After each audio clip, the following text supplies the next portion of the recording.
సామెతలు 22వ అధ్యాయం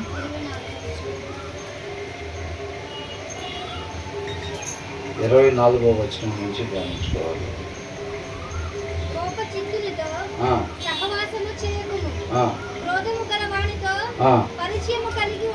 పరిచయము కలిగి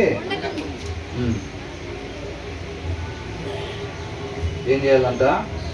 కోపచిత్తునితో సహవాసము చేయకుము అని అంటున్నారు. తర్వాత కలిగి ఉండకము అని అంటున్నాడు. ఈ 30 సామెతలు మనకు దేనికి చెప్తున్నారంట? ఈ 30 విషయాలు ఆలోచనకు సంబంధించి, జ్ఞానానికి సంబంధించి చెప్తున్నారు. అవునా? 21వ వచనంలో ఏమనుంది?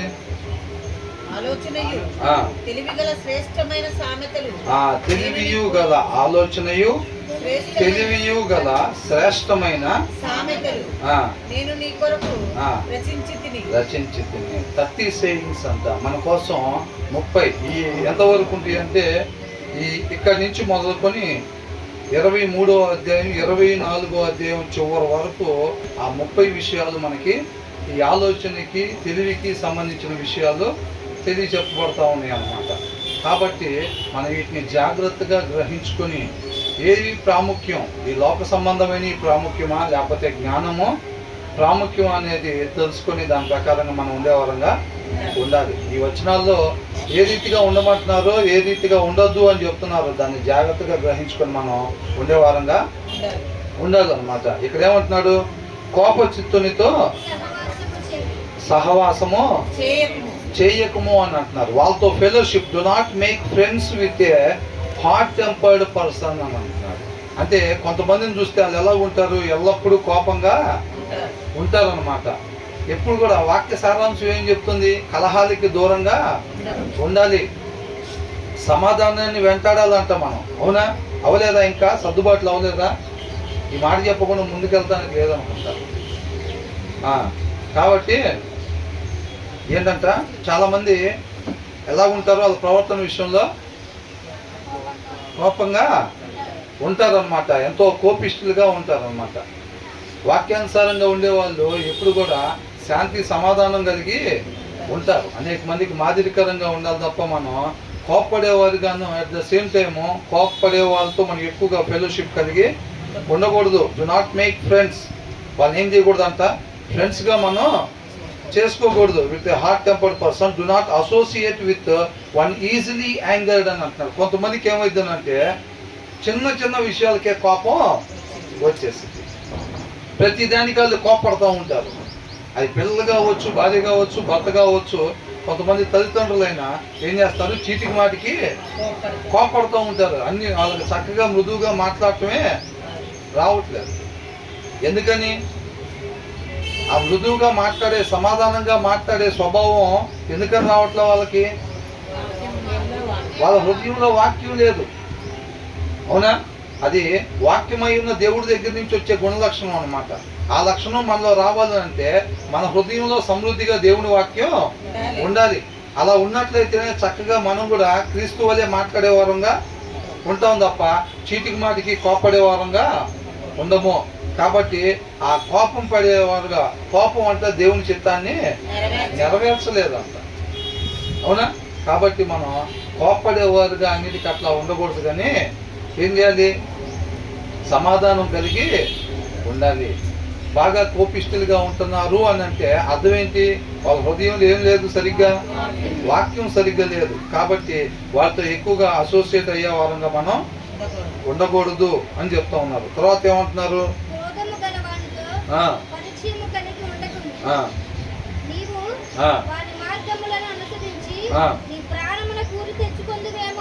ఎందుకనంత వాళ్ళతో ఉండకూడదు? ఆ కోపంలో ఏం చేస్తారంటే వాళ్ళు తొందరపాటు నిర్ణయాలు తీసేసుకుంటారు అన్నమాట. ఆ తొందరపాటు నిర్ణయాలు తీసుకుంటారు. మనం వాళ్ళతో ఫెలోషిప్ చేసేటప్పుడు ఏమవుతుందంటే యు మే లెర్న్ దేర్ వేస్ అని అంటున్నారు. ఏం చేస్తామంట? నీవు వాని మార్గములను అనుసరించి. వాళ్ళతో మనం ఫ్రెండ్షిప్ చేసేటప్పుడు ఏమైందంట? వాళ్ళతో మనం ఫ్రెండ్షిప్ చేసేటప్పుడు వాళ్ళ విధానాలని మనం కూడా నేర్చుకుంటాం అన్నమాట. అలా నేర్చుకుంటాం. అట్లా ఏం లేదండి, నేను వాళ్ళతో ఫ్రెండ్షిప్ చేసినా సరే నేను వాళ్ళు మంచిగా తీసుకుంటాను తప్ప చెడేవి నేను తీసుకోను అని అనుకుంటా. అవునా? ఇజ్రాయెల్ కూడా పాలు తెల్లు ప్రవహించి ఆ దేశంలోకి ప్రవేశింపజేసేటప్పుడు అక్కడ ఎప్పుడైతే 7 రకాల జనం ఉన్నారో వాళ్ళని నిర్మూలన చేసిన తర్వాత కొంతమంది ఉన్నారు. మీరు అక్కడికి ఎంటర్ అయిన తర్వాత వాళ్ళని కూడా మొత్తాన్ని తీసేసేయండి, వాళ్ళని అక్కడ ఉంచొద్దు. వాళ్ళని ఉంచారంటే మీరేం చేస్తారంటే వాళ్ళతో సహవాసం చేస్తారు. సహవాసం చేసినప్పుడు నిదానంగా వాళ్ళ పిల్లల్ని మీ కుమారులకి వివాహం చేసుకుంటారు. ఆటోమేటిక్గా వాళ్ళ ఇంటి దగ్గర నుంచి వచ్చిన వాళ్ళు భార్యలే కావచ్చు, భర్తలే కావచ్చు, ఏం చేస్తారు? వాళ్ళ విగ్రహాలని పూజించమని ప్రెషర్ వచ్చింది అన్నమాట. భార్య నుంచి కావచ్చు, భర్త నుంచి కావచ్చు, ఆ ఒత్తిళ్ళు అత్తమామలు ఇంటికి వెళ్తారు కదా, వాళ్ళ దగ్గర నుంచి కూడా ఆటోమేటిక్ ఇట్లా కొన్నిసార్లు ఇబ్బందికర పరిస్థితుల్లో వాళ్ళు ఎటో వెళ్ళి అటు నుంచి ఆ పక్కన ఏదో దగ్గరలో ఉన్న గుడి సందర్శించుకుందామని వెళ్తారు. ఈయన కూడా అంత పాటు ఉంటాడు కదా. అలాంటి పరిస్థితుల్లో ఒక్కొక్కసారి ఆ కాంప్రమైజ్ అయ్యే పరిస్థితి. ఇవన్నీ ఎందుకు వచ్చినాయి? వీళ్ళు తీసుకున్న నిర్ణయాన్ని బట్టి. అవునా? వాళ్ళతో సహవాసం వాళ్ళతో ఉన్నారు కాబట్టి వద్దు, వాళ్ళని అక్కడి నుంచి నిర్మూలన చేసేసేమంటే వీళ్ళు ఏం చేశారంటే నిర్మూలన చేయకుండా వెళ్ళి అక్కడ అడ్జస్ట్ అయ్యారు.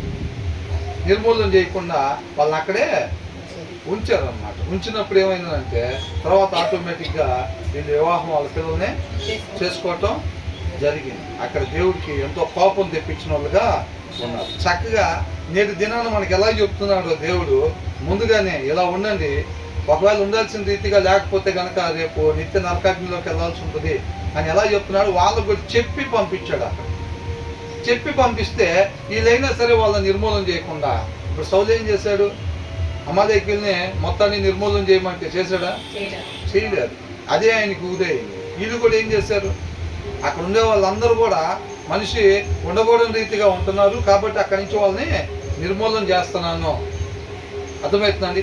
వీళ్ళకి రావాల్సిన ఆశీర్వాదం, వీళ్ళకి పంపించాల్సిన మంచి శ్రేష్టమైన ప్రదేశంలోకి వీళ్ళని పంపిస్తున్నాడు. అట్ ద సేమ్ టైము వాళ్ళకు కూడా శిక్ష జరుగుతుంది అన్నమాట. దేవుడి కార్యాలు అలాగుంటాయి. కాబట్టి మీరు కూడా అక్కడికి వెళ్ళిన తర్వాత వాళ్ళని నిర్మూలన చేయకుండా మీరు వాళ్ళతో సహవాసం చేశారంటే కనుక మీరు కూడా చేయకూడని పనులు చేస్తారు. వాళ్ళకి ఏ పరిస్థితి అయిందో మీకు కూడా అదే పరిస్థితి నేను చేస్తానని చెప్పి వివరంగా చెప్పి పంపిస్తే కూడా వీళ్ళు ఏం చేశారు? వాళ్ళని నిర్మూలన చేయకుండా వాళ్ళతో ఫ్రెండ్షిప్ చేశారు. అవునా? కాబట్టి మనకు కూడా ఏం చెప్తున్నారు? ఆ కోపిష్టిగా ఉండే వాళ్ళతో మనం సహవాసం చేయకూడదు. ఒకవేళ మనం అట్లా ఉంటే కనుక వాళ్ళ విధి విధానాలు మనం కూడా నేర్చుకుంటాం. కానీ మనం అనుకుంటాం మేమేమో అంత తొందరగా ఇదయ్యే వాళ్ళం కాదు, అవసరం అయితే తన్నే నాలాగా మారుస్తా అని మనం అనుకుంటాం. అంతే అనుకుంటాం. ఇజ్రాయెల్ కూడా అంతే అనుకున్నారు. మనకేముందిరా, ఇప్పుడు బయట అంటారు ఏమంటారు? మనల్ని ఎవరు ఆపేదన్నారు. అవునా? బండ్ల మీద కార్ల మీద రాసుకుంటూ ఉంటారు. కాబట్టి ఏంటంట అసలు మనల్ని ఎవరు పడగొట్టేదని అనుకుంటాం. అట్లాగే ఇజ్రాయెల్ కూడా వెళ్ళి ఉంటారు, బహుశా పడిపోయారు. అవునా? సంసోన్ కూడా అనుకున్నాడేమో బహుశా, అసలు ఐఆమ్ స్ట్రాంగ్, దేవుడి దగ్గర బ్లెస్సింగ్ తీసుకుని వచ్చినోని నన్ను ఎవరు టచ్ కూడా చేయలేరు ఇక్కడ. చేశారా లేదా? అయిపోయింది.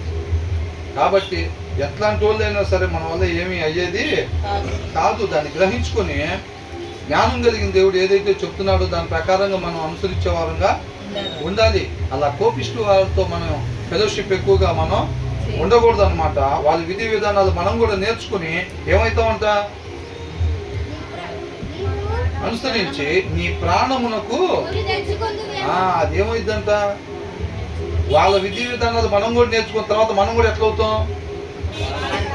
కోపిష్టి వారంగా తయారవుతాం. చీటికి మాటికి ఇంట్లో భర్త ఏదన్నంటే కోప్పడేవారుగా, భార్య ఏదన్నంటే కోప్పడేవారుగా, పిల్లలు ఏదన్నంటే కోప్పడేవారుగా. అవతల బంధం ముందు ఇక్కడి నుంచి ప్రతి దానికి నీకేమని చెప్పానని గద్దించాల్సిన దానికి, చెప్పాల్సిన దానికి కూడా ఎమ్మటి ఏం చేస్తారు? బెల్ట్ తీసుకునే పరిస్థితి ఇవన్నీ కూడా ఉంటాయి అన్నమాట. చీటికి మాటికి కోప్పడేవారు. ఆ కోపం ఏం చేసిద్దంట? ఆ మనిషికి గురిగా మారిద్ది అనమాట. నువ్వు కూడా వాళ్ళ పద్ధతులను నేర్చుకుంటావు వాళ్ళతో సహవాసం చేస్తే. ఆ పద్ధతులు కానీ నువ్వు నేర్చుకున్నావంటే అవి నీకు ఉరిగా మారుతాయి. ఆ కోప్పడే తత్వం నీకు వచ్చిందంటే అవి నీకు ఉరిగా మారుతాయి. మనిషికి ఉండాల్సిన లక్షణం ఏంటంటే సమాధానం కలిగి ఉండాలి. మన ప్రేమ ఉండాలి కదా. ఆ ప్రేమలో మనం సమాధానం కలిగి ఉండేవారంగా ఉండాలి తప్ప మన నిత్యం కోపించేవాడిగా పద్దాకులు కోప్పడేవారుగా లేకపోతే ఎనీ టైం కోపంగా ఉండేవారుగా మనం ఉండకూడదు. ఇవన్నీ కూడా చక్కగా ఆలోచనకి జ్ఞానానికి సంబంధించిన ఈ 30 విషయాలు మనకి తెలియపరుస్తూ ఉన్నారు. దాంట్లో ఇది కూడా ఒకటి అన్నమాట. తర్వాత ఏమంటున్నారు, చేతిలో చెయ్యి వేయి వారితోను అప్పులకు పూటబడి వారితోను చేరకము. ఏం చేయకూడదంట, ప్రామిస్ చేస్తూ ఉంటారు చూసారా, ప్రామిస్ చేస్తారు కదా, కొట్టండి నేను అట్లండి ఇట్లండి అనే వాళ్ళతో ఫ్రెండ్షిప్ చేస్తే ఏమైంది, అదే వాటితో తిరగబాకరా నువ్వు కూడా ఆరులాగా తయారవుతావు అని అంటారు. 6 నెలలు అంట అయితే ఏమైందంట, వాడు వీళ్ళలాగా మారిపోతాడు. పిల్లలు కూడా చూడండి, ఒక్కొక్కసారి కొత్త సాహసాలు బయటికి పంపిస్తే వీడి ఇంటికి వచ్చి కొత్త మాటలు మాట్లాడుతూ ఉంటాడు, కొత్త ప్రవర్తన. అప్పుడు దాకా విధేయత చూపించేవాడు తల్లిదండ్రుల మీద కొంచెం ఏం చేస్తాడు, రివర్స్ అయ్యి మాట్లాడే పరిస్థితి ఉండిద్ది. ఉండకూడని లక్షణాలు, ఉండకూడని మాట, ఉండకూడని ప్రవర్తన వస్తూ ఉండిద్ది. ఎక్కడి నుంచి వచ్చింది, బయటకు పోయి నేర్చుకుని వస్తున్నారు. అరే ఇదేంద్రా కొత్తగా ఉంది, మనకు చూపిలేదే, మనకు తెలియలేదే. కోడి పిల్లలది తెలుసా ఒక చిన్న స్టోరీ. కోడి పిల్లలు ఎప్పుడు ఏం చేస్తూ ఉంటుంది, కోడి ఏం చేస్తూ ఉంటుంది, పిల్లల్ని పెట్టినప్పుడు కొంచెం ఇట్లా పెట్టుకుని ఉంటుంది రెక్కలో. అవునా, అమ్మో అట్లా ఉందంటేనే అది పొడిచిద్దిరా బాబు అని. అవునా కదా, పిల్లలు పెట్టిన కోడి ఇలా ఉండకుండా దానికి రెక్కలు ఏం చేస్తే ఇలా ఉంటాయి. ఇలా ఉన్నప్పుడు ఏంటి, అన్నిటిని కూడా చక్కగా రెక్కల కిందకి, ఆ పిల్లల మొత్తాన్ని కూడా రెక్కల కిందకి పెట్టుకుంటూ ఉండిద్ది, రెక్కల కిందకి పెట్టుకుంటూ ఉండిద్ది. ఈ కొంతమంది ఏమైతే కొన్ని పిల్లలు బయటకు వెళ్ళిపోతూ ఉంటాయి. ఎంతసేపు ఉన్నా కానీ ఇక్కడే ఏం చూస్తాం, ఇంకా బయట ఏదో ఉన్నట్టుకుందే, ఎదురు కనబడుతుంది అని చూస్తూ ఉంటాయి. అయ్యి ఒరే మంచిది కాదు నువ్వు పోబాక అని చెప్పి అవి లోపలికి పిలుచుకుంటూ ఉండిద్ది. అది అయినా సరే అవి కొన్నిసార్లు ఏం జరిగింది, వినకుండా బయటికి పోగానే పైన గద్ద ఎనీ టైం ఏం చేస్తూ ఉంటుంది, తిరుగుతూ ఉండిద్ది అనమాట. గద్ద తిరుగుతూ ఉండిద్ది. ఆ గద్ద ఏం చేసిద్ది, బయటికి పోయి ఎక్కడ కనపడతాయా కోడి పిల్లలు.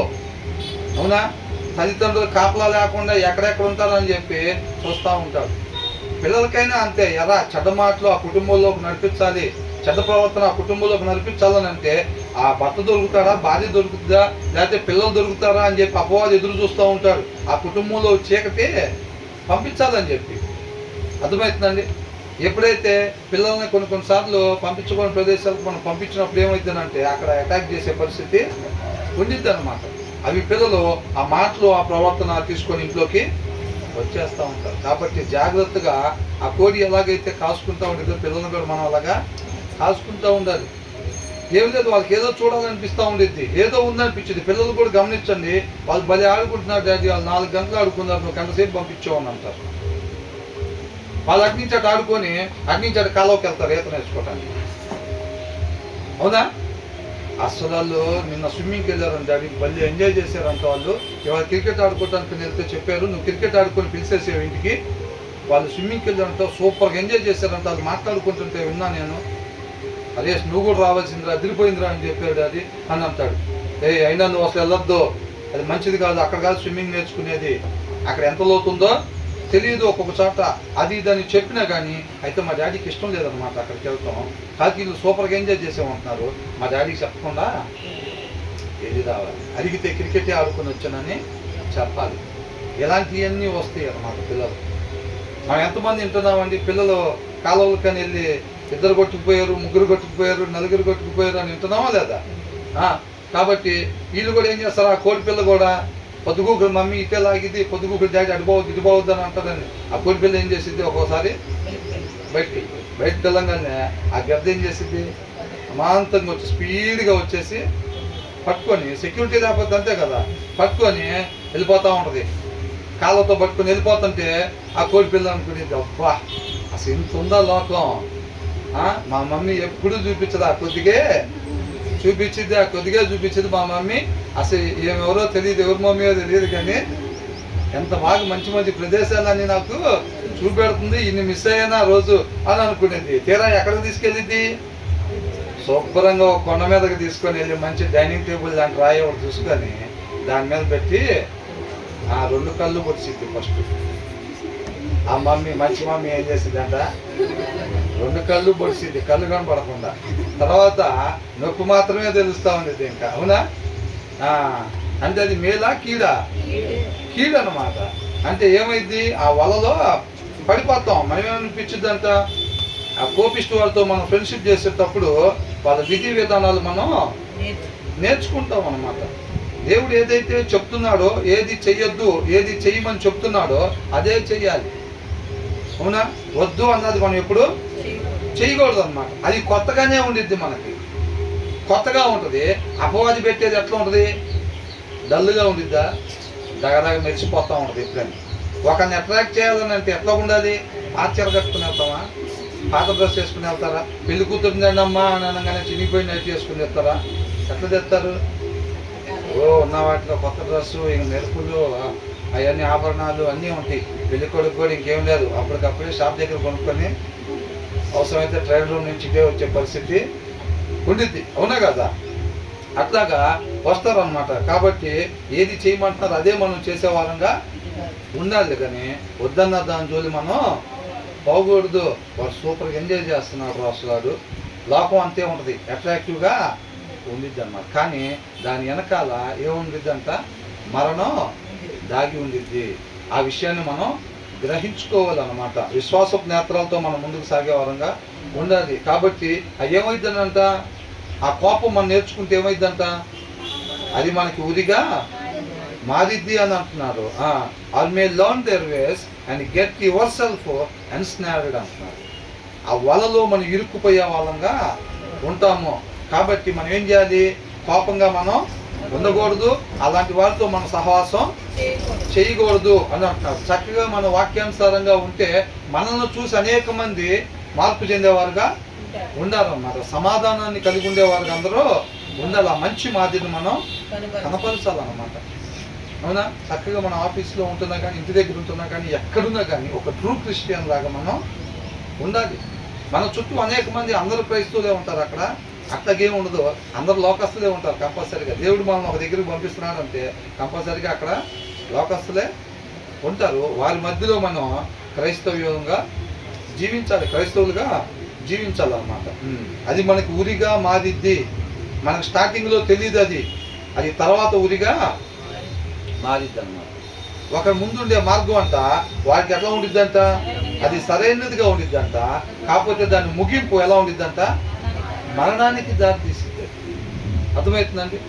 కాబట్టి మన జ్ఞానం మీద, మన తెలివి మీద ఎప్పుడు కూడా ఆధారపడకూడదు. దేవుడి జ్ఞానాన్ని, దేవుడి వివేకాన్ని పొందుకున్నట్లయితే కనుక అది మనకి నిత్య జీవాన్ని నడిపించేదిగా ఉండిద్ది. తర్వాత ఏమంటున్నారు? చేతిలో చెయ్యేసే వారితో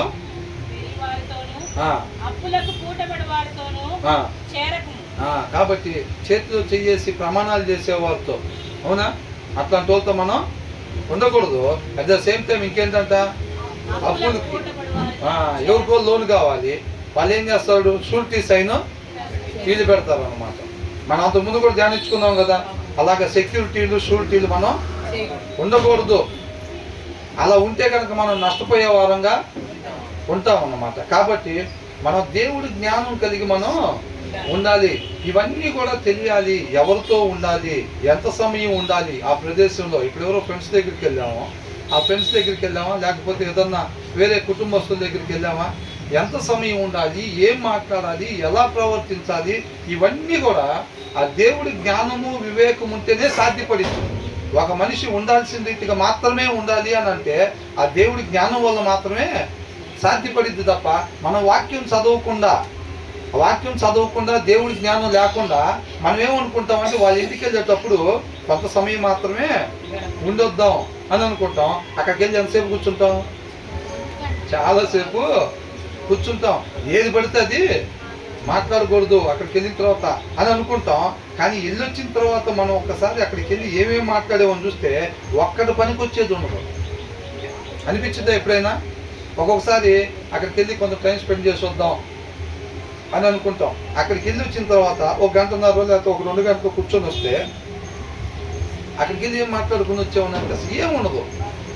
అన్ని పనికిరాని ముచ్చట్లే ఉంటాయి అన్నమాట. అవునా? కాబట్టి అది మన వల్ల అయ్యేది కాదు, మనం కేవలం అనుకుంటే ఎంత సమయమే కూర్చొని వద్దాము, లేకపోతే మాట్లాడాల్సిన మాటలే మాట్లాడొద్దాము అనుకొని జస్ట్ మన ఊరికి అనుకుంటే ఏమీ అవ్వదు. పోయినసారి అనుకున్నాం కదా, తాగిపోతుంది కూడా ఏమని చెప్తాం, ఇది మంచిదా చెడ్డదా అంటే ఏం చెప్తారు వాళ్ళు? అది మందు మంచిది కాదు, అది చెడ్డదే అని చెబుతాడు. కానీ ఏం చేస్తాడు, దాని తర్వాత ఇంకో సీసా కొనుక్కొని తాగుతాడు. అవునా? దాని తర్వాత ఇంకో సీసా కొనుక్కొని తాగుతాడు. ఆయనకు కూడా తెలుస్తుంది మంచిది కాదని, అయినా తాగుతాడు.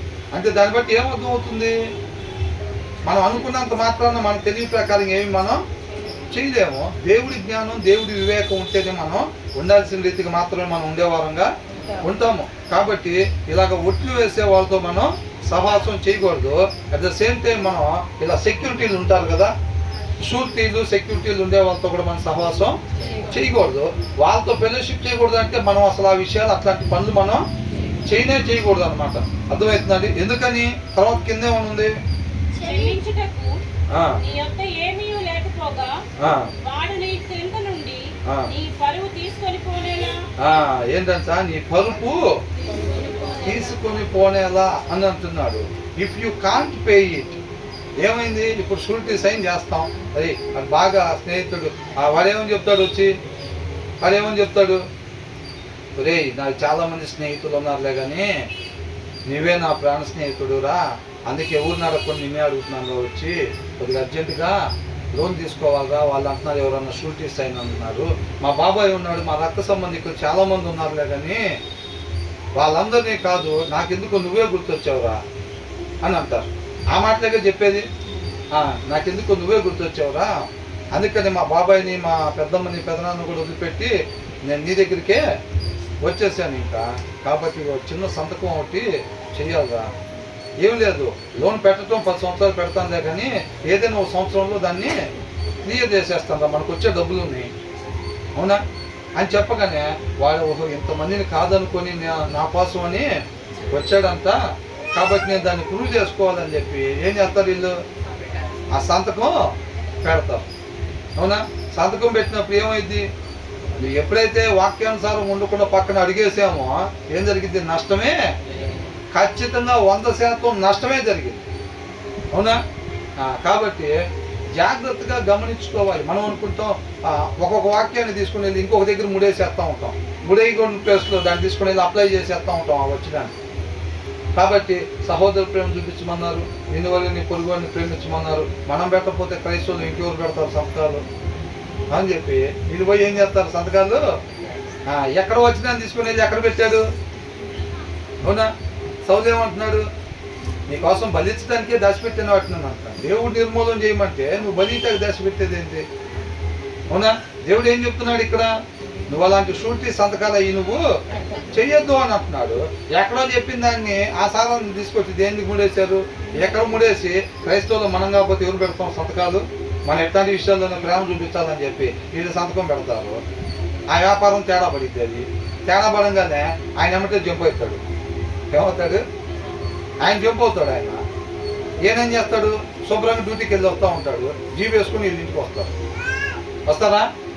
జీబీ వేసుకొని వీళ్ళ ఇంటికి వస్తారు. ఏమన్నా నాకు తెలియదండి, ఆ రోజు ఇట్లా మా ఫ్రెండ్ ఏనండి, వాస్తవేనండి, కాకపోతే ఆ వ్యాపారానికి నాకేం సంబంధం లేదండి, నేను అసలు ఏం పెట్టుబడులు పెట్టలేదండి, కావాలంటే మీరు చెక్ చేసుకోండి, నా అకౌంట్ చూసుకోండి, అవి చూసుకోండి, ఇవి చూసుకోండి అంటాడు. వాళ్ళు ఏం చేస్తారు, ఆ సంతకం పెట్టిన కాగితం ఒకటే చూపిస్తారు. సంతకం పెట్టిన కాగితం చూపిస్తారు. ఆ సంతకం పెట్టిన దాని పైన ఏముందంటే అప్పుడు చదువుతాడు, ఏమని, ఈయన బాగా పరిచయస్తుడు ఏంటి, కాబట్టి వీటి మీరు ఏదైతే డబ్బులు ఇద్దాం అనుకున్నారో కమ్మగియండి, ఇన్కేస్ వాడికి కట్టలేకపోతే కనుక నేను చెల్లిస్తా మొత్తం అని రాసి ఉంటుంది. అలా ఏం చదవకుండా ఆ పూట వాడు చెప్పాడు చూస్తారా, ఒరే మా బాబాయ్ ఉన్నాడు, పెద్దనాన్న ఉన్నాడు, పెద్దమ్మ ఉంది, కానీ నాకెందుకు నువ్వే గుర్తొచ్చావు అప్పుడు అనగానే వాడు ఆ మాట గుగ్గు తప్పిపోయి ఏమవుతాడు, చదవాల్సిన డాక్యుమెంట్లు కూడా ఏం చదవకుండా శుభ్రంగా సంతకం పెట్టేసి వాడు ఇచ్చిన బిర్యానీ తిని ఏం చేస్తాడు, 50 లక్షల లోనికి సంతకం పెట్టేసాడు. మరి బిర్యానీ ఇప్పియాలి కదా, డౌట్ రాకుండా. వాడు బిర్యానీ ఇప్పిస్తాడు, వాడు తినేసి నెంబర్ 1 స్నేహితులు అనిపించుకున్నాం మనం అనుకుంటాడు. జీబీ వేసుకుని వచ్చి కమ్మగా ఎక్కించుకెళ్తాం. అవునా? రేపు కోర్టులోకి వెళ్ళిన తర్వాత ఏమైందంటే ఆ డబ్బులు మొత్తం నువ్వు కట్టాలంటావు అంటారు. లీగల్గా అది రైటే, ఎవరైతే సంతకం పెట్టారో వాళ్ళ చేత డబ్బులు కట్టించాల్సిందే. మరి ఒకసారి ఒప్పుకున్న తర్వాత లీగల్ టర్మ్స్ అండ్ కండిషన్స్లో అదంతే ఉండిద్ది, వాళ్ళ తప్పేం లేదు. ఒకవేళ ఇన్ కేసు వాడు ఏదైనా ఇబ్బంది చేస్తే కనుక నేను కడతాను మొత్తం అని హామీ ఉంటాం అంటే అంతే కదా. కాబట్టి ఆ 50 లక్షల నష్టం ఏదైతే చేశాడో అది మొత్తం కూడా నువ్వే జమ చేయాలి అని అనగానే మనం పడుకున్న పరుపుతో సహా అని అంటే ఇక ఏది వదలలేదని మొత్తం అయిపోయి చివరాఖరికి మనం పడుకునే పరుపు దగ్గరికి కూడా వచ్చింది కథ. ఇక ఏమి లేదు, బీరువాలు, టీవీలు, సోఫాలు, డైనింగ్ టేబుల్ మొత్తం పోయినాయి, గ్లాసులు, చెంబులు, చాకులు కూడా మొత్తం పోయినాయి. ఆఖరికి మనం పడుకున్న ఏదైతే మంచం మీద ఉన్నామో దాంతో సహా మొత్తం తీసుకొని పోతారన్నమాట. ఎందుకని జరిగింది అది? జ్ఞానం లేని పనులు అన్నమాట. అవునా? జ్ఞానం లేని పనులు అవతలకు షూరిటీ సంతకాలు. కాబట్టి మన ఆలోచన చొప్పున చూసుకుంటే ఒరే మనం క్రైస్తవులం కదా, మనం కాకపోతే ఎవరో సహాయం చేసేది, వాళ్ళు ఎవరు పెడతారా? 50 లక్షల కంటే ఎవడన్నా పెడతాడా? మనమే కదా ఆసుపాస్తుల మీద మన ఆశ లేని వాళ్ళం, మనమే పెట్టాలని చెప్పి దాన్ని తీసుకొచ్చి ఇక్కడ మూడేసుకొని ఈ సొంత తెలివితేటలతో అట్లాంటి సంతకాలు చేస్తూ ఉంటారు. కాబట్టి ప్రతి చోట కూడా మనం ఆత్మీయతే అని కొన్ని చోట్ల మోసం జరుగుతూ ఉండేది. అర్థమవుతుందండి? కాబట్టి ఇది మంచి విషయమే అని అనుకుంటాం, కానీ మనకు అది తీరాది మంచిది కాదు. అర్థమవుతుందండి? కాబట్టి దేవుడి జ్ఞానం, దేవుడి వివేకం ఉండాలన్నమాట. మనం అనుకుంటే ఏది కాదు, కానీ నిత్యము వాక్యం చదువుతూ ఉన్నట్లయితే ఆ జ్ఞాన వివేకాలు మనకి వస్తాయి. అందుకని అంటున్నారు 21వ వచనం పైన ఏమన్నారు? ఆలోచనయు అట్లనమాట. ఆ ఆలోచన మనం వాక్యం చదవకపోతే ఆలోచన మనకు రాదు, కానీ ఉందనుకుంటాం. అంతకుముందు ఇంకొక ఆలోచన ఉండిద్ది. ఏం ఆలోచన? హృదయంలో వాక్యం వెళ్ళక ముందు అది మూఢత్వం. బాల్యం నుంచి ఏముంటుందంట? మూర్ఖ స్వభావం, మూఢత్వం ఆల్రెడీ ఉంటుంది దాంట్లో, స్వాభావికముగా వచ్చి ఉంటుంది అన్నమాట మనకి. అర్థమైందండి? వాక్యం లేకపోతే అదేమి ఖాళీగా ఉండదు హృదయం. దాంట్లో ఆల్రెడీ ఏముంటుంది? మనం ఉండకూడని రీతిగా మనల్ని ఉండేటట్టు నడిపించే మూర్ఖత్వం దాంట్లో ఉంటుంది అన్నమాట ఆల్రెడీ. అర్థమవుతుందండి? కాబట్టి మన వాక్యం చదవకుండా నేను మంచిగానే ఉండాలి అని అనుకుంటాం, ఆల్రెడీ దాన్ని చెడ్డగా నడిపించే ఆలోచన దాంట్లో స్వాభావికంగా ఉండిద్ది అన్నమాట అందరికి. దాన్ని జ్ఞాపకం పెట్టుకోవాలి. మన వాక్యం చదవకపోతే నువ్వు అక్కడ మంచి మాట్లాడదామని వెళ్ళి పనికిరాని మాటలు మాట్లాడి వస్తావు. కొంత సమయం మంచిగా ఉందామని వెళ్ళి పనికిరాకుండా ఎక్కువ సమయం అక్కడ గడుపుతాం. మంచిగా ప్రవర్తిద్దామని వెళ్తాం, మనకే తెలియకుండా ప్రవర్తించకూడని రీతిగా మనం అక్కడ ప్రవర్తిస్తూ ఉంటాం. ఎందుకని? మనలో ఏం లేదు, లోక జ్ఞానం ఉంది మనలో. ఏముంది? లోక జ్ఞానం ఉంది, దేవుడి జ్ఞానం లేదు. అది వాక్యం చదువుతుంటే వచ్చింది అనమాట. వాక్యం చదువుతుంటే లోక జ్ఞానం పోయి ఏమొచ్చింది? దేవుడి జ్ఞానం వచ్చింది. చక్కగా ఆయన జ్ఞానము, ఆయన ఆలోచన, ఆయన తెలివి మనం పొందుకుంటాము. మనకి తెలియదండి, అది కనపడేది కాదు. మనకున్న ధైర్యం ఏంటంటే నా హృదయం ఆయన మాటతో నింపబడి ఉంది కాబట్టి నేను చక్కగా చేయాల్సింది మాత్రమే నేను చేస్తాను. నా డ్రైవింగ్ సీట్లో ఆయన కూర్చొని ఉన్నాడు కాబట్టి నేను చక్కగా ఉండాల్సిన రీతిగానే నేను ఉంటాను. అదే నా ధైర్యం అనేటట్టుగా ఉండాలి తప్ప మన వాక్యం చదవకుండా నేను మాత్రం వాక్యానుసారంగానే ఉంటాను అని అంటే మనం అనుకుంటాంలే, కానీ అక్కడ చేసేది మాత్రం వేరేది ఉండిద్ది అనమాట. కాబట్టి వాక్యాన్ని బాగా చదవాలి, దాని ప్రకారంగా మనం ఉండేవారంగా ఉండాలి. అంతే తప్ప క్వశ్చన్స్ ఇంకేమి మనం వేసుకునే వారంగా ఉండకూడదు. ఆ తర్వాత ఏమంటున్నారు?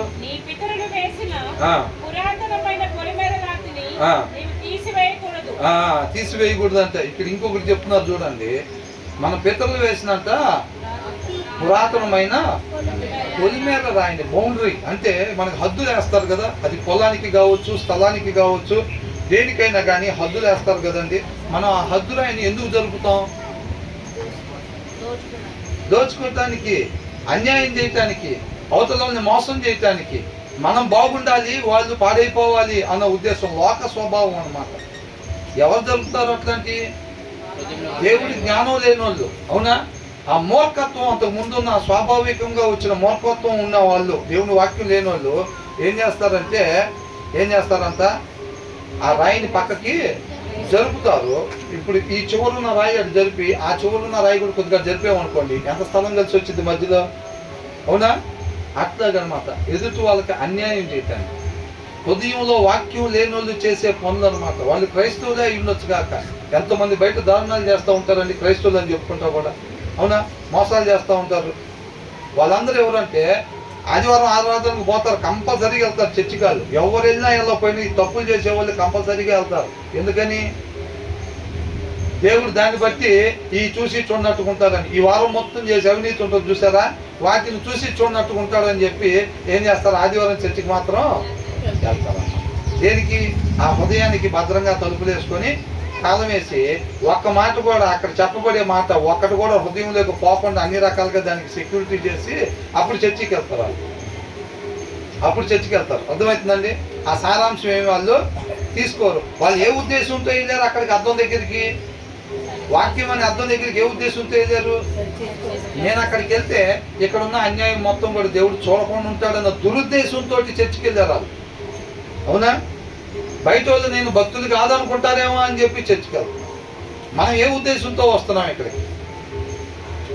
అవునా? ఆ వాక్య సారాంశం సత్యం. ఆ సత్యం నన్ను స్వతంత్రునిగా చేసిద్ది. నేను మరణానికి గురై ఉన్నాను, దాని నుంచి నన్ను స్వతంత్రునిగా చేయాలంటే ఆ వాక్య సారాంశమే కావాలి. కాబట్టి దానికోసమే దున్నబడి నేలలాగా హృదయాన్ని సిద్ధపాటు చేసుకుని వస్తున్నారు. ఇది చూడాలండి, ఇది చూడాలి. అర్థమవుతుందండి? ఏంటంట? సిద్ధపాటు కలిగి రావాలి అనేది దానికోసం. అవునా? ఇప్పుడు అక్కడ అద్దం పెట్టుంది, అద్దం దగ్గరికి వెళ్ళేటప్పుడు ఏ ఉద్దేశంతో వెళ్ళాలంట? ఇక్కడ కొద్దిగా మసి, ఇక్కడ కొద్దిగా అట్లా ఉండాలి మొహం, అవి లేకుండా ఉండాలన్నమాట. అవునా? కాబట్టి ఉండకూడదు ఏదన్నా ఉంటే కనుక తుడుచుకోవటానికి అది చూపించింది. కాబట్టి మనలో కూడా ఉండకూడని తీరు కానీ ప్రవర్తన కానీ ఏదన్నా మనలో ఉన్నట్టయితే కనుక అది చక్కగా వాక్యం అనే అర్థం ద్వారా దేవుడు మనకు చూపిస్తాడు. కాబట్టి అది ఉండకూడదు ఉన్నప్పుడు దాన్ని తుడుచుకోవటానికి ఇష్టపడి అర్థం దగ్గరికి ఆ ఉద్దేశంతోనేగా. ఎక్కడన్నా ఏదన్నా ఉంటే అది చూపించింది, అది మనం తుడుచుకుందాం అన్న ఉద్దేశంతోనే అర్థం దగ్గరికి వెళ్తాం. ఆ ఉద్దేశంతో వెళ్తే అర్థం వల్ల ఉపయోగం. అవునా? మనం కూడా ఫెలోషిప్కి ఎలా రావాలి? ఈ వాక్యం అనే అర్థంలో మనలో ఉండకూడదు ఏదన్నా ఉందని దేవుడు చూపించినప్పుడు ఆయన కృపను బట్టి మనం ఏంటంట సరి చేసుకోవాలి అన్న ఉద్దేశంతో ఫెలోషిప్లోకి వస్తే మనం ధన్యులు అవుతాం. అంతేలే కానీ ఆ ఉద్దేశం లేకుండా మనం జస్ట్ వచ్చి ఫార్మాలిటీగా వచ్చి ఆదివారం కూర్చొని తర్వాత వర్షిప్ కూడా కూర్చొని తర్వాత వర్షిప్ 3 ఆరాధనలకి కూర్చొని వెళ్ళినా ఉపయోగం ఏమీ లేదు. ఇస్కరియోతు యోధ ఎన్నిసార్లు కూర్చొని ఉంటాడు ఏసై పక్కన? అవునా? ఆ ఇంటెన్షన్ లేకుండా, ఆ శ్రద్ధ లేకుండా, ఆ ఉద్దేశం లేకుండా ఎవరో నాలాంటి వాళ్ళు అల్పులు చెప్పేది కాదండి, డైరెక్ట్గా ఏసై పక్కన కూర్చొనే ఉండి ఆయన ఏం చేశాడు? నష్టపోయినోడుగా ఉన్నాడు. కాబట్టి మనం కూడా వచ్చి ఊరికనే ఇక్కడ కూర్చుంటే ఏదో వచ్చిద్దేమో అనుకొని వచ్చి కూర్చుంటే ఉపయోగం ఏమీ ఉండదు. ఆ సారాంశాన్ని మనం పొందుకోకపోతే నష్టపోయే వాళ్ళంగానే ఉంటాము. కాబట్టి ఏంటంట హద్దులు మనం ఇప్పుడు కూడా అట్లాగా జరిపే వాళ్ళంగా ఉండకూడదు. అట్ ద సేమ్ టైం చాలా మంది ప్రార్థన చేసేటప్పుడు ఏమంటారు? మునుపటి అపోస్తల దినాలు మరలా రావాలి. వాళ్ళు ఎలాగున్నారు ఆ దినాల్లో? వాళ్ళు పూర్తిగా ఉపేక్షించుకొని ఏక మనస్సు ఏకభావము కలిగి వాళ్ళు ఉన్నారన్నమాట. అర్థమవుతుందండి? వినాలండి, అప్పుడే అయిపోయినట్టుంది. స్ట్రెంత్ అయిపోయిందా? ఏంటంట? అందుకని చాలామంది దైవజనులు మాట్లాడేటప్పుడు ప్రార్థన చేసేటప్పుడు ఏమంటారండి? ఆ దినాలు ఉన్న అపోస్తున్న దినాలు మళ్ళా రావాలి ప్రభువా. మేమందరం కూడా అట్లాగా ఒక ట్రేలో కోడిగుడ్డులాగా కాకుండా ఎలా ఉండాలంట? ఆ కోడిగుడ్లన్నీ చక్కగా పగలగొట్టి గిన్నెలో పోస్తే ఎలా కలిసిపోతారో అలా ఏకభావం ఏక మనస్సు మనం కలిగి ఉండాలి అని అంటున్నారు అన్నమాట. కాబట్టి ఏమంటున్నారు? అంతకు ముందు వేసిన వాటిని మీరు తీసివేయబాకండి అని అంటున్నారు అన్నమాట. అర్థమవుతుందండి? కాబట్టి మనకి ఏదైతే చెప్పబడతా ఉందో మనం దాని ప్రకారంగా మాత్రమే ఉండాలి తప్ప ఈ దినాన రాజ్యాంగ సవరణ అని చెప్పి అంతకుముందు రాసిన రాజ్యాంగంలోంచి ఇలా కావలసినట్టుగా ఎక్కడ కావాలో అక్కడ సవరణ చేసుకుంటున్నారు. అలాగా దీంట్లో సవరణలు ఏమి మనం చేయటానికి వీలు లేదు అది అంటున్నారు అనమాట. అర్థమవుతుందండి? ఆ సవరణలు ఏమి చేయకుండా దాంట్లో ఉన్నది ఉన్నట్టుగా ఆ సారాంశం ప్రకారంగా మనం జీవించే వారంగా ఉండాలి. అట్ ద సేమ్ టైము ఈ లోకంలో కూడా మనం ఎక్కడ అన్యాయంగా జీవించే వారంగా ఉండకూడదు. కోపపడేవాడితో సావాసం చేయకూడదు. అంటే సిగరెట్ లాగేవాళ్ళతో చేయొచ్చా? మందు లాగేవాళ్ళతో చేయొచ్చా? దాని సారాంశం తీసుకోవాలన్నమాట. ఎగ్జాంపుల్ అది పెడుతున్నారు అక్కడ, వాక్యానుసారంగా ఉండని వాళ్ళతో అని. అర్థమవుతుందండి? ఇంకో మాట కూడా రాస్తుంది ఏమనంట? అవివేకుల దగ్గర మీరు సమయాన్ని గడపద్దు, వాళ్ళ నోటి దగ్గర మీకు ఏ జ్ఞానమో దొరకదు అని అంటున్నారు. అర్థమవుతుందా? కాబట్టి మనం అక్కడ ఇక్కడ కూర్చొని టైం వేస్ట్ మాటలు ముచ్చట్లు చెప్పుకునే వాళ్ళంగా సమయాన్ని వ్యర్థం చేసే వాళ్ళంగా మనం ఉండకూడదు. సమయాన్ని మనం సద్వినియోగం చేసుకునే వారంగా ఉండాలన్నమాట. అది అని అంటున్నాడు. బయట ఎక్కడ కూడా మనం నీతిగా న్యాయంగా ఉండాలి తప్ప ఏ ప్రదేశంలో ఉన్నా వాడు జరుపుకోవచ్చు పొలం. నీకు ఎందుకు ఆలోచన వస్తుందంటే ఆ వెనకాలోడు జరుపుకొని ఉంటాడు పొలం. వెనకాలోడు పొలం జరుపుకొని అటుపక్కకి వాడు ఎక్కువ పొలం ఆక్రమించుంటాడు. అది ఫస్ట్ వాళ్ళ నాన్న ఎకరన్నర ఇచ్చింది, వాడు చిన్నగా వాళ్ళు జరుపుకొని వీళ్ళు జరుపుకొని ఇటు జరుపు అటు జరుపు 3 ఎకరాలు చేశాడు. అదే ఉంటాడు కరెక్ట్గా మన పక్కన. అర్థమవుతుందండి? అలా వాళ్ళు జరిపినా మనం ఏం చేయకూడదంట. మనకి 4 దిక్కులా ఉన్న వాళ్ళు అటు పక్కన ఉన్న వాళ్ళతో పొలం కలుపుకున్నా సరే జరిపి అన్యాయం చేసినా మనం మాత్రం న్యాయంగానే నీతిగానే ఉండాలి. అది ఎలా కనపడిద్ది అంటే అక్కడ పొలం జరిపినప్పుడు వాళ్ళు అన్యాయంగా సంపాదించి ఎకరన్నర ఉండాల్సింది 3 ఎకరాలు అయితే కానీ రేపు దాని వెనకాల ఏం దాగుంటుంది? మరణం దాగి ఉండిద్ది అనమాట. దాని వెనకాల ఏం దాగి ఉంటుంది? మరణం దాగి ఉండిద్ది. 3 ఎకరాలు అమ్మొచ్చు, 3 ఎకరాల డబ్బులు వస్తాయి. అవి మొత్తం ఏం తీసుకొచ్చిద్ది? మరణాన్ని తీసుకొచ్చిద్ది అనమాట. అర్థమవుతుందండి? ఆకానికి ఏం తీసుకొచ్చింది? ఆ విలువైన వస్త్రాలు పట్టుకొని వచ్చినప్పుడు ఏం తీసుకొచ్చినాయి? మరణాన్ని తీసుకొచ్చింది. బిలాంకి ఏం తీసుకొచ్చింది? ఆ ఆశ. అవునా? ఆ మరణాన్ని. ఇవన్నీ కూడా మన కంటికి కనిపించే దాన్ని బట్టి కాదండి. మన విశ్వాసంతో జీవించాలి. విశ్వాసంతో జీవించాలి. ఈ లోకంలో ఉండేది మొత్తం ఇలాగే ఉంటుంది. మనం అనుకున్నాం కదా ఏమని? వాక్యంలో ఎలాగ ఉండొద్దు అని చెప్తున్నారో లోకం ఖచ్చితంగా అలాగే ఉండిద్ది. మన చుట్టుపక్కల ఉన్న వాళ్ళు అలాగే ఉంటారు. వాళ్ళు కోప్పడేవారుగానే ఉంటారు, వాళ్ళు ఒట్లేసేవారుగానే ఉంటారు, వాళ్ళు షూరిటీ సంతకాలు పెట్టేవారుగానే ఉంటారు, వాళ్ళు హద్దులు జరుపుకొని ఆస్తులు సంపాదించుకునేవారుగానే ఉంటారు.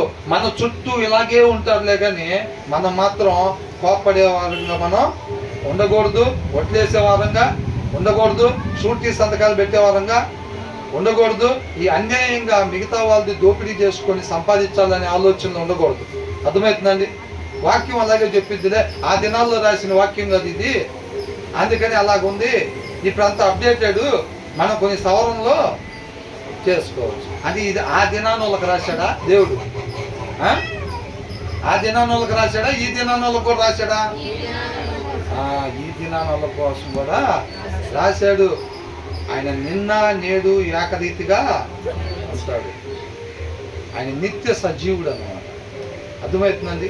వాక్యము జీవము కలిగినది కాబట్టి ఇది ఆ దినాన రాశారు, దీన్ని అప్డేట్ చేయాలి, అప్డేట్లు ఏమీ ఉండవు. కాబట్టి చక్కగా దీంట్లో ఏదైతే రాయబడిందో దాని ప్రకారంగానే ఉండాలి తప్ప మనం సవరణలు చేసుకునే వారంగా మనం ఉండకూడదు. తర్వాత ఏమంటున్నారు?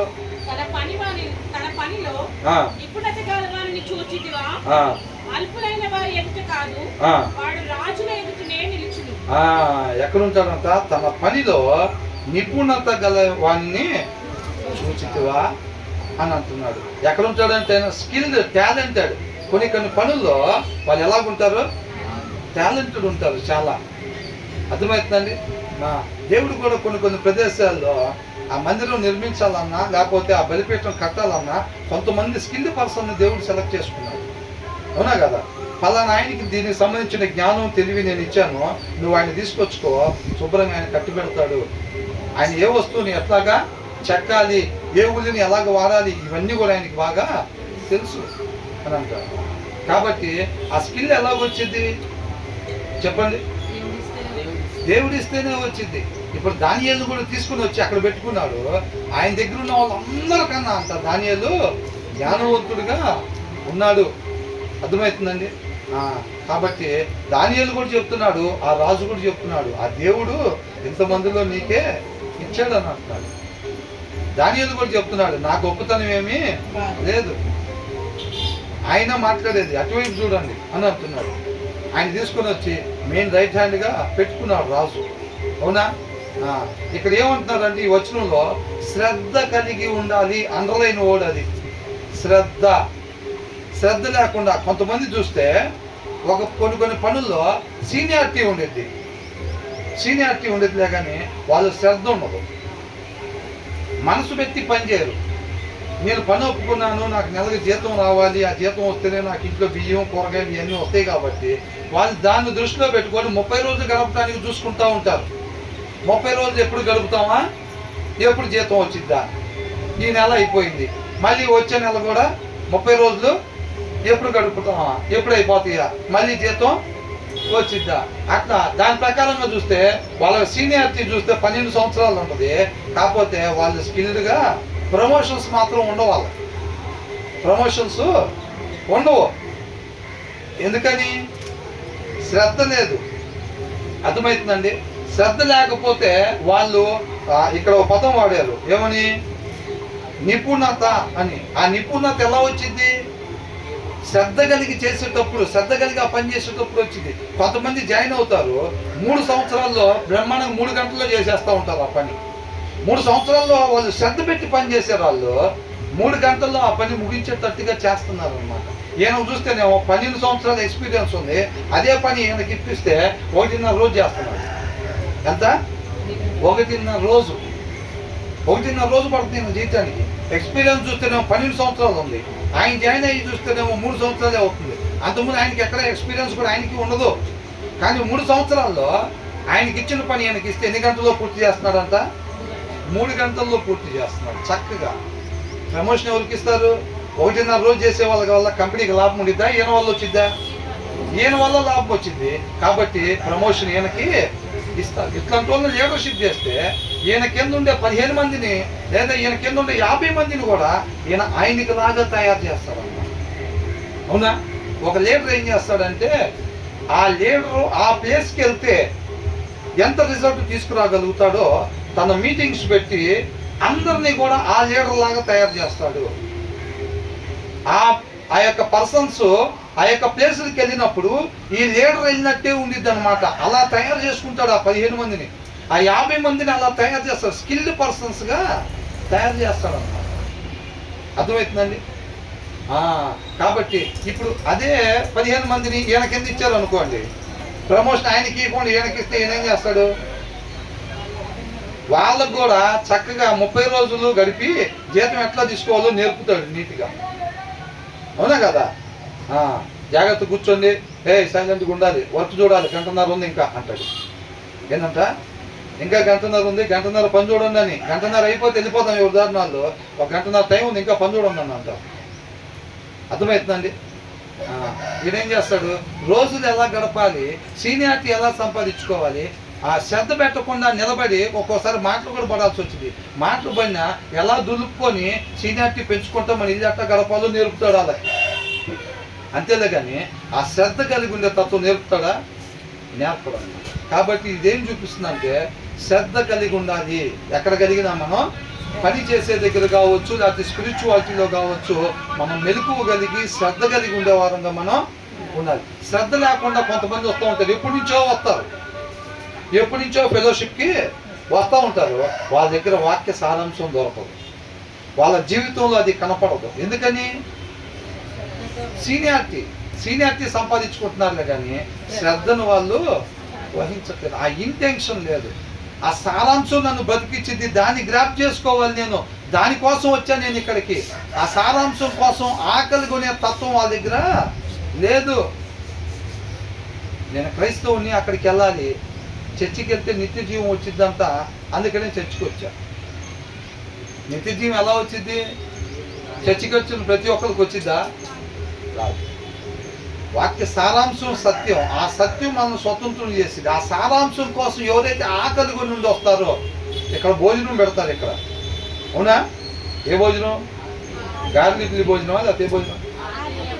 వాక్య సారాంశం అనే భోజనం పెడతారు అన్నమాట. దానికోసం ఆకలి కొని ఎవరైతే దప్పికొని వస్తారో ఆ ప్రాణాన్ని దేవుడు తృప్తిపరుస్తాడు అన్నమాట. అర్థమవుతుందండి? ఇప్పుడు ఇది పొలం అనుకోండి, ఇది పొలం, ఇక్కడ శుభ్రంగా దున్నారు, ఇక్కడ నుంచి అక్కడ దాకా దున్నారు నీట్గా. ఇప్పుడు అదంతా దున్నకుండా బీడు భూమిలాగా వదిలిపెట్టాం. పైనుంచి విత్తనాలు జల్లబడతా ఉన్నాయి.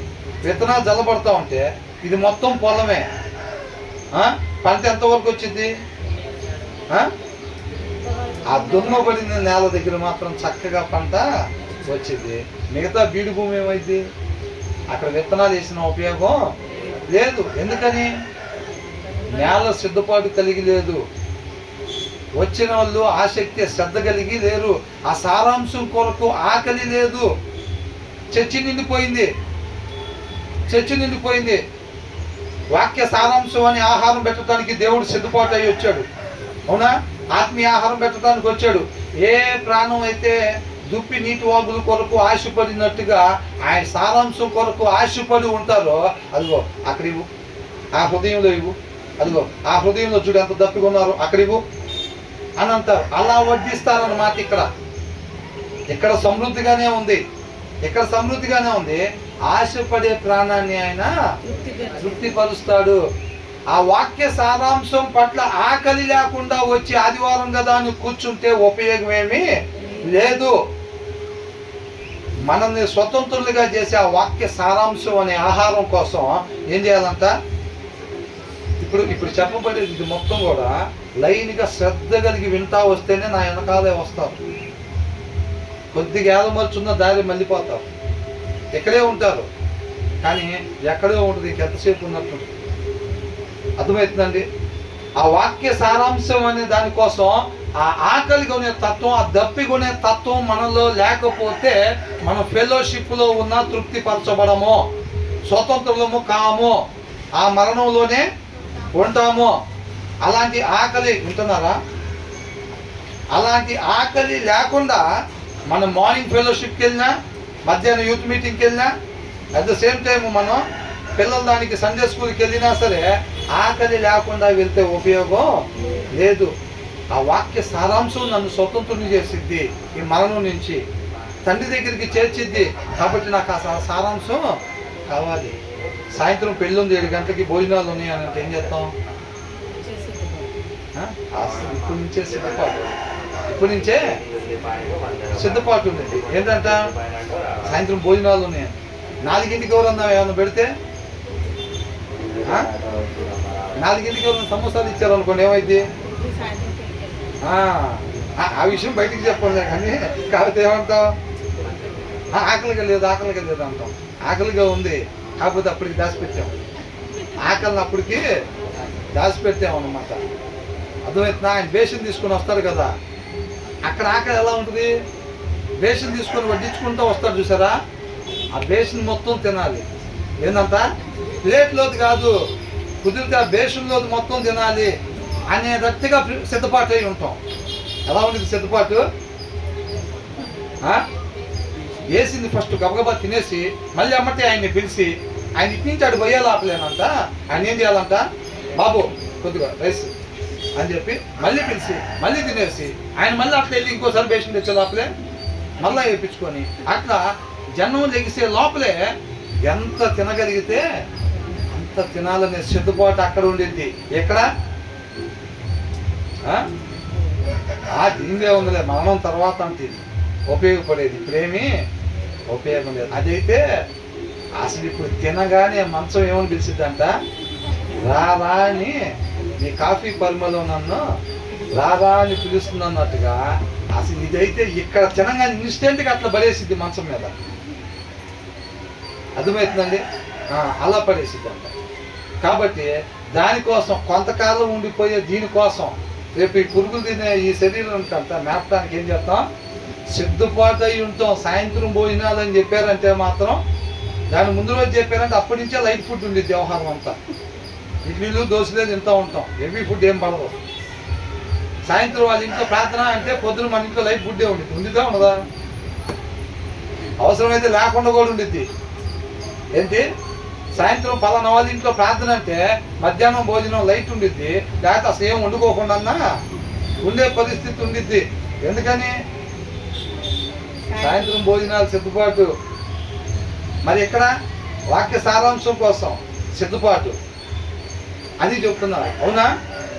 ఆ ఆకలి కొనే తత్వం ఎవరికైతే ఉండిద్దో, ఇప్పుడు వడ్డించే వాళ్ళు ఎలా వడ్డిస్తారండి? ఒకరి ప్లేట్లో ఫుల్గా భోజనం ఉందనుకోండి, అక్కడికి వెళ్ళి వడ్డిస్తూ ఉంటారా? ఇంకా ఎవరి ప్లేట్ ఖాళీ కనపడుతుందో అక్కడికి వెళ్ళి వడ్డిస్తూ ఉంటారు. ఇక్కడ కూడా ఎలా ఉంటుందంటే నిత్య జీవాన్ని నిత్యము జీవించేవారుగా ఉండేటట్టుగా ఆత్మీయ ఆహారాన్ని ఇక్కడ ఎలా వడ్డిస్తారంటే దేవుడికి స్పష్టంగా కనపడిపోయింది ఆకలి కొన్న తత్వం. దప్పికొనే హృదయాలు, వాక్య సారాంశం కోసం దప్పికొనే హృదయాలు కనపడతాం. ఏమంటే నేను అంటున్నానని బాధపడద్దు. ఇదే ప్రదేశంలో ఉండి, అంటే పెద్ద పెద్ద చర్చిలో అయినా ఎక్కడైనా ఇదే ప్రదేశం అంటే అన్ని చోట్ల, అర్థమవుతుందండి. ముందు మనల్ని నిత్య జీవం ఇచ్చే వాక్య సారాంశం కోసం దప్పికొనే వాళ్ళు ఉంటారు, తర్వాత పెట్టే టిఫిన్ కోసం దప్పికొనే వారు కూడా ఉంటారు. ఉండరా? ఖచ్చితంగా ఉంటారు. లేకపోతే ఇంటికాడ వండుకొని వస్తారు కొంతమంది, ముందే సిద్ధపాటు అయ్యి తొందరగా ముగిస్తే ఎల్లో పట్టుబట్టచ్చు. ఏంటంట? తొందరగా ముగిస్తే ఎల్లో పట్టుబట్టచ్చు, ముందే ప్రిపేర్ చేసుకుని వచ్చాం. మొత్తం 5 గంటలకి వెళ్ళి తీసుకుని వచ్చేసారంట. 5 గంటలకి వెళ్ళి తీసుకుని వస్తే అమ్మడే నీట్గా సిద్ధపాటు చేసేసుకొని 9 గంటల ఫెలోషిప్ వచ్చేసేస్తే ఇది అయిపోగానే వెళ్ళి దాని సంగతి చూడవచ్చు. బ్రదర్లు చెప్తా ఉంటారు కదా, 2 వ్యక్తులు ఉన్నారు, ఒక ఆయన పనికి పోయాడు, ఒక ఆయన ఇక్కడ ఉన్నాడంట. ఆయన పనికి పోయినా సరే ఈ పాటికి ఆరాధన జరుగుతూ ఉంటుంది, ఈ పాటికి ఎట్లా ఉంటుంది అని చెప్పి అనుకుంటూ ఉంటాడు. ఆయన ధ్యాస అంతా ఇక్కడే ఉంది. ఈయనకేమైంది, చర్చికి వచ్చేలే కానీ 1000 రూపాయలు పోయినాయి, వాళ్ళు పనికి పోతే బాగుండే అనుకుంటాను. ఈయన ఉండటానికి ఇక్కడే ఉన్న ధ్యాస ఎక్కడ ఉంది? అక్కడే ఉంది. శ్రద్ధ అంతా అక్కడే ఉంది. అవునా?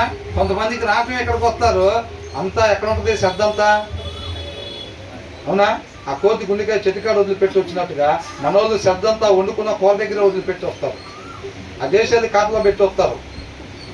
శ్రద్ధని ఆ దేశాలకి కాపలా పెట్టి వస్తారు, ఇక్కడికి వచ్చి ఇక్కడ కూర్చుంటారు అంతే. ఇంటెన్షన్ అంతా ఎక్కడ ఉండిద్ది?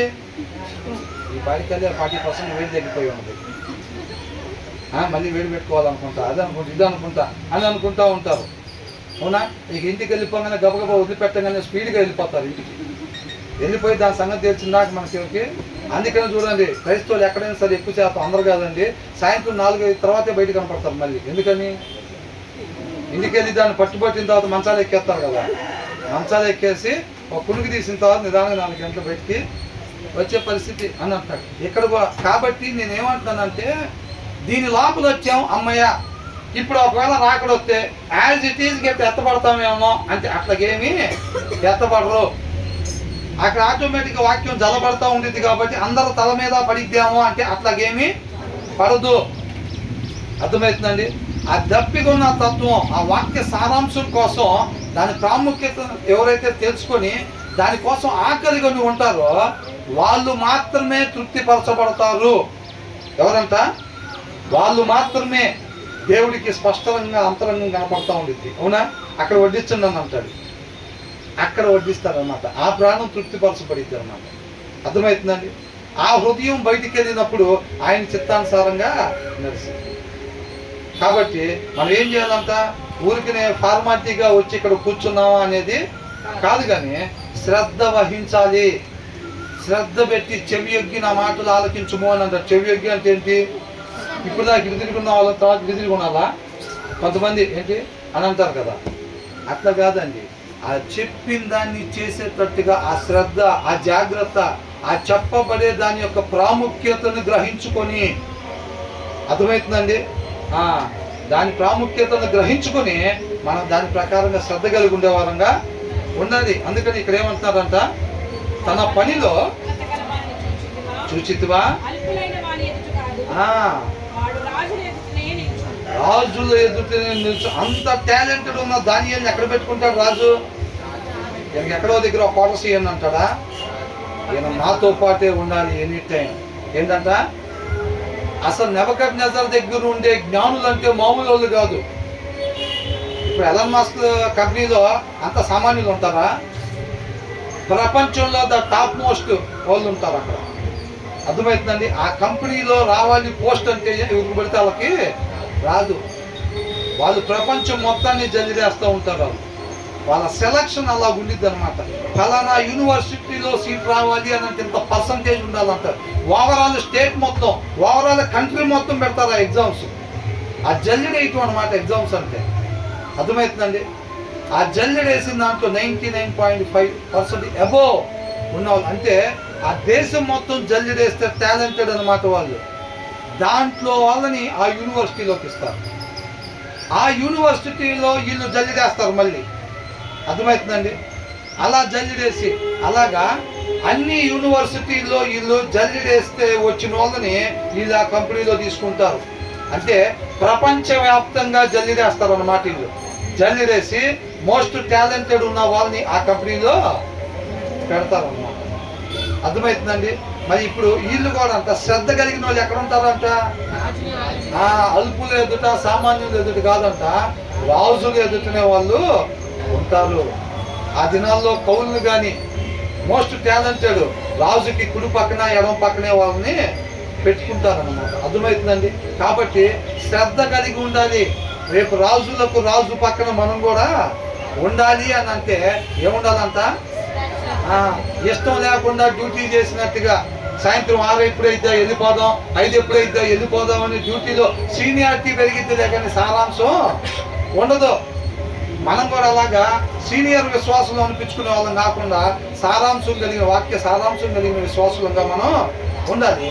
ఆ శ్రద్ధ కలిగిన వాళ్ళని ఆ రాజు ఏం చేస్తాడంట? ఏ రాజు? రాజులకు రాజు, అవునా? ఆయన శ్రద్ధ కలిగిన వారిని తీసుకొని ఆయన దగ్గర పెట్టుకుంటాడు అన్నమాట.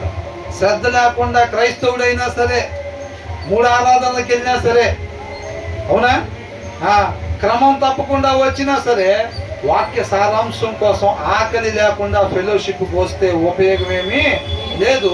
ఇంటి దగ్గర ఉండే వాళ్ళు మనం ఇద్దరం కూడా సమానమే. దాన్ని సిద్ధపాటు అంటారన్నమాట. సిద్ధపాటు అయి రావాలి అని అంటే దాన్ని సిద్ధపాటు అని మనం చెప్తా ఉన్నాం. అర్థమవుతుందండి. కాబట్టి ఈ చెప్పబడిన మాటలు ఏదైతే ఉన్నాయో అవన్నీ కూడా మనం జాగ్రత్తగా గమనించుకొని దాని ప్రకారంగా మనం వాక్య సారాంశం ప్రకారం మాత్రమే మనం ఉండేవారంగా ఉండాలి. దేవుడికి మహిమ కలుగుతాం.